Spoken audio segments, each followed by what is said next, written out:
Hello everyone, myself Trivedi Parth. I welcome all of you on behalf of Srimati Jantaben Haripai Kajera English Medium School in this online lecture for computer subject of standard 10th. Today we will see the next unit, that is images and list in the HTML. In the previous two units we have seen about the introduction of HTML, its basics, structure of HTML. And in the second lesson we have seen the head and body section of HTML. Today we will see the images and list for the HTML, in which we will learn images of HTML, then tags, order list, unordered list and definition list that we have already seen in the previous session. The special characters in HTML. इस chapter के अंदर अगर HTML file में हमें images add करनी है तो उसके लिए कौन कौन से एट्रीब्यूट्स है, कौन से एट्रीब्यूट का क्या मतलब होता है, इमेजेस जो है वो कैसे ऐड की जाती है, जिसकी मदद से हम हमारा जो पर्टिकुलर नोटपैड में लिखा हुआ डॉक्यूमेंट है वो इमेज की मदद से ऑनलाइन कैसे अट्रैक्टिव व्यू करवा सके। फिर स्पेशल कैरेक्टर्स, HTML के अंदर इमेज के साथ साथ जो स्पेशल कैरेक्टर्स यूज़ होते हैं तो उन स्पेशल कैरेक्टर्स का पर्टिकुलर काम क्या है, तो वो भी हम इस यूनिट के अंदर देखेंगे। फिर इमेज के जो टैग है, फिर उसके शॉर्ट फॉर्म्स, फिर इमेज जो है वो कौन से टैग से, कौन से कोडिंग से इनपुट की जाती है, वो सब इसमें देखेंगे। By the end of the lesson हम फेमिलियर हो जाएंगे कि HTML की यूज़ कर HTML के साथ साथ हम वेबसाइट से भी कैसे फेमिलियर होते हैं और वेबसाइट्स जो है वो HTML की मदद से हमारी डॉक्यूमेंट जो है वो कैसे ऑनलाइन व्यूइंग करने में मदद होता है। फिर इससे हमें इमेज के कोडिंग्स के बारे में पता चलेगा और कौन सा कोडिंग कहाँ पर हमें लिखना है, उससे क्या वेरिएशंस आएगा वो भी हमें पता चल जाएगा। Understand the coding syntax for creating list in HTML।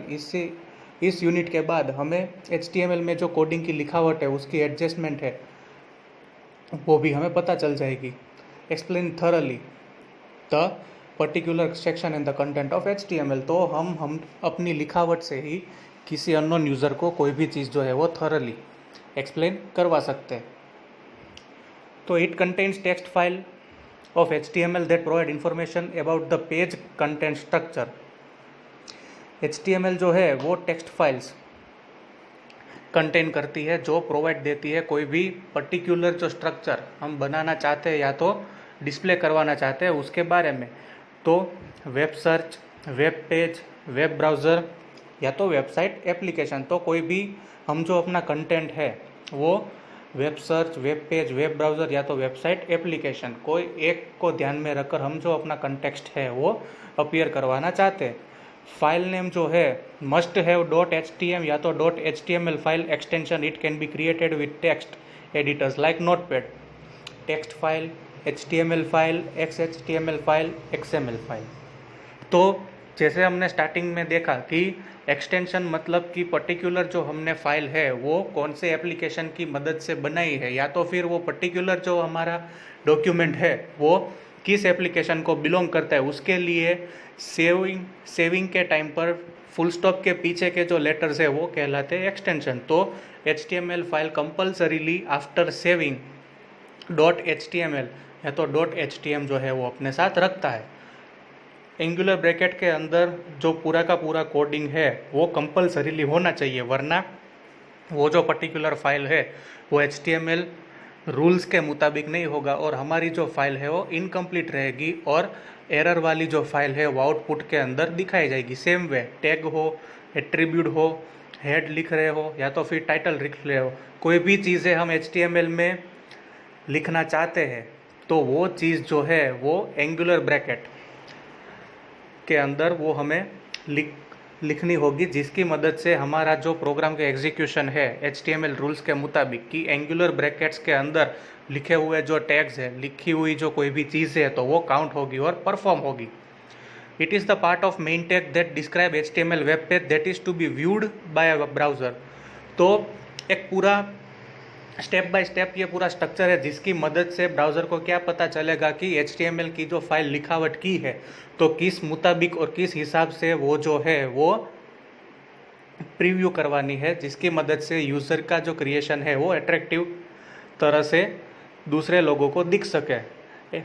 तो स्ट्रक्चर जैसे हमने यूनिट नंबर 1 में देखा था कि सबसे पहले आएगा HTML, then comes the head, उसके बाद आता है टाइटल जिसमें हमारा पर्टिकुलर सब्जेक्ट का नेम आएगा, और देन आता है बॉडी जिसके अंदर जो भी टॉपिक के बारे में हम लिखावट करना चाहते हैं उसके बारे में हम आसानी से पूरा का पूरा description along with the images जो है वो हम लिख कर रख सकते हैं। तो HTML जो है बेसिकली ऑनलाइन व्यूइंग के लिए ये जो उसके स्टेप्स है जिसकी मदद से हम अपनी लिखावट करके ऑनलाइन देख सकते हैं। What kind of tag is H1? तो H1 जो है या तो /H1 है, वो हाइपरलिंक टैग हो सकता है, कोई इमेज टैग के लिए भी यूज़ हो सकता है, हेडिंग, टेक्स्ट फॉर्मेटिंग टैग, या तो फिर बैकग्राउंड टैग। तो H1 या तो /H1 है वो रिलेटिवली कोई एक स्पेसिफिक उसका जो है वो मतलब होता है जिसकी मदद से वो पर्टिकुलर जो अपना काम है वो HTML डॉक्यूमेंट के अंदर फुलफिल करता है और यूज़र के नीड और रिक्वायरमेंट के मुताबिक जो स्पेसिफिकेशन दी गई है H1 जिस भी लाइन को या तो पर्टिकुलर वर्ड को, वो वर्ड जो है वो उस हिसाब से रिप्रेजेंट होने में मदद करवाता है। सिमिलरली अब देखते हैं इमेज इन HTML। तो IMG, इमेज का शॉर्ट फॉर्म है IMG, it announce to the browser that an image will go here on the page. IMG अगर लिखा हुआ है कोडिंग में तो वो क्या अनाउंस करता है, मतलब वो क्या कहना चाहता है ब्राउज़र को कि इमेज जो है वो इस पेज के अंदर आने वाली है। SRC स्टैंड्स फॉर सोर्स, अगर SRC लिखा है तो वो क्या कहता है, this is an attribute, a command inside a command, it's telling the browser where to go to find the image. SRC मतलब सोर्स। SRC जो है वो ब्राउज़र को ये अंदेशा देना चाहता है कि जो इमेज IMG की मदद से इनपुट किए जाने वाली है वो कहाँ पर स्टोर की है, उसका जो लोकेशन है वो लोकेशन SRC कमांड से ब्राउज़र को पता चलेगा। ALT stands for alternate text. This tells the browser that if you can't find the image, then just display the text. ALT लिखने का मतलब इतना ही है कि अगर इमेज और SRC की मदद से भी इमेज फाइंड आउट नहीं हो सकती तो ये जो ALT है वो क्या करेगा कि वो जो पर्टिकुलर इमेज जिस किसी चीज़ भी होती है वो directly as a text represent करवा दे ताकि यूज़र की जो फाइल है वो बुरी ना दिखे या तो फिर एरर वाली ना दिखे।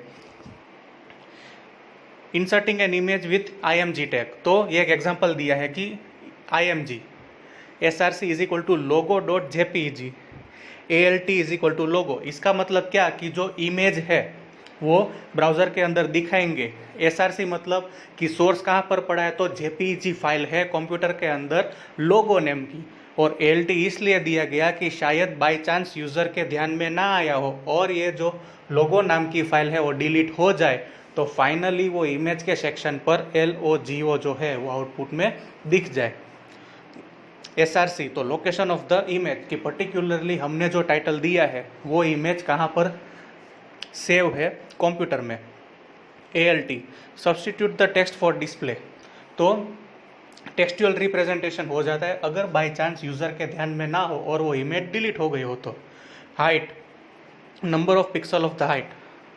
विड्थ, तो number of pixel of the width. Border, तो हमारी जो इमेज है वो उसको हम बॉर्डर भी अप्लाई कर सकते हैं। HTML code for adding the image is simple as one line, जो हमने आगे देखी IMG कमांड की मदद से। There are over dozen attributes और option which may be added to this command, but to keep things simple we will go for a couple. Inserting an image with IMG tag, IMG SRC logo dot PNG, ALT is equal to logo image. तो .jpeg हो, .jpg हो, .png हो, तो अगर कोई भी extension वाली file है पर जो कमांड एग्जीक्यूट करवाने का जरिया है, जो मेथड है वो सेम ही है कि सबसे पहले आएगा IMG मतलब ये पर्टिकुलर फाइल में इमेज फाइल जो है वो ऐड होगी, देन आएगा SRC इंडिकेट करेगा कि कौन से एक्सटेंशन के साथ और कौन से नेम के साथ वो कंप्यूटर के अंदर सेव है ताकि ब्राउज़र जो है वो ब्राउज करके इमेज लोड करवा सके। देन कम्स दी ALT, जो अगर इमेज ना पड़ी हो तो उसके जो नेम्स है वो डिस्प्ले करवा देगा। अब विड्थ एंड हाइट एट्रीब्यूट्स, हम जो है वो इमेज की विड्थ और उसकी जो हाइट है वो भी हम स्पेसिफाई कर सकते हैं। एक्चुअल डायमेंशन के अलावा अगर यूज़र अपने हिसाब से इमेज को हाइट और विड्थ के बतौर रिप्रेजेंट करवाने चाहते हैं तो वो भी हम आसानी से कर सकते हैं। img लोगो डॉट png इमेज और उसका सोर्स लिखने के बाद हम लिखेंगे विड्थ पिक्सल के अंदर। ये जो विड्थ और हाइट है उसका जो रिजोल्यूशन है वो बेसिकली पिक्सल के अंदर रहेगा।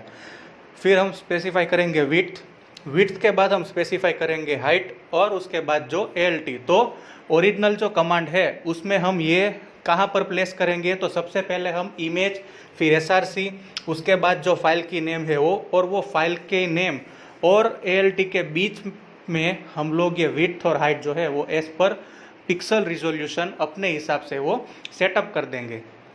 मिसलेनियस टैग img SRC और ALT विड्थ हाइट के अलावा हम कौन कौन से यूज़ कर सकते हैं, तो सबसे पहला है HR मतलब कि हॉरिजॉन्टल अगर रूल लाइन ड्रॉ करनी है तो उसके लिए आएगा HR टैग HR, फिर उसकी साइज, और अगर विड्थ देनी है लाइन को तो उसकी विड्थ, फिर सेंटर तो मैक्स द टेक्स्ट सेंटर, लिखावट को अगर हमें सेंटर में डिस्प्ले करवाना है तो उसके लिए आएगा सेंटर टैग। सेंटर जो भी लाइन हमें सेंटर में डिस्प्ले करवानी है उस लाइन के आगे स्टार्टिंग टैग से सेंटर और लाइन ख़त्म होने के बाद /सेंटर क्लोजिंग टैग। फिर आता है फ़ॉन्ट या तो /font designs the text, font की साइज़, फ़ॉन्ट के कलर अगर चेंज करवाने हो कहीं पर भी कोई पैराग्राफ या तो पर्टिकुलर कोई इंपॉर्टेंट लाइंस या तो इंपॉर्टेंट वर्ड्स, तो उसके आगे हम जो है वो फ़ॉन्ट टैग यूजुअली मेंशन करेंगे, जिसकी मदद से क्या होगा कि जो important lines, important paragraph, important writings है वो इजीली हाईलाइट हो जाए। अब HTML के कई स्पेशल कैरेक्टर्स है जैसे कि कॉपीराइट साइन, तो एंड कॉपी उसका सिंबल है C सर्कल के अंदर। रजिस्टर्ड ट्रेडमार्क साइन HTML की एंटिटी में एंड रजिस्टर कहलाता है। Trademark sign and trade TM less than and LT greater than, तो HTML एंटिटी है एंड GT एम्परसेंड, तो ये जो एंड AMP, तो ये जो एंड है उसका नेम है एम्परसेंड। नॉन ब्रेकिंग स्पेस उसका कोई पर्टिकुलर सिंबल नहीं है। EM dash and M dash. Quotation mark तो डबल कोट्स जो हम यूज़ करते हैं वो यूरो। फिर आता है ब्रिटिश पाउंड, फिर आता है जापानीज येन। तो ये जो सारे हैं ये HTML स्पेशल कैरेक्टर्स है कि कई बार अगर रेगुलर लाइफ या तो रेगुलर डॉक्यूमेंट्स के अलावा हमें कोई स्पेशल कैरेक्टर्स यूज़ करने हो तो ये पूरा टेबल है जिसकी मदद से हम HTML एंटिटी अगर लिख दे तो डायरेक्टली वो जो कैरेक्टर्स है वो आउटपुट में डिस्प्ले हो जाएंगे। तो ये था images and the special characters of HTML।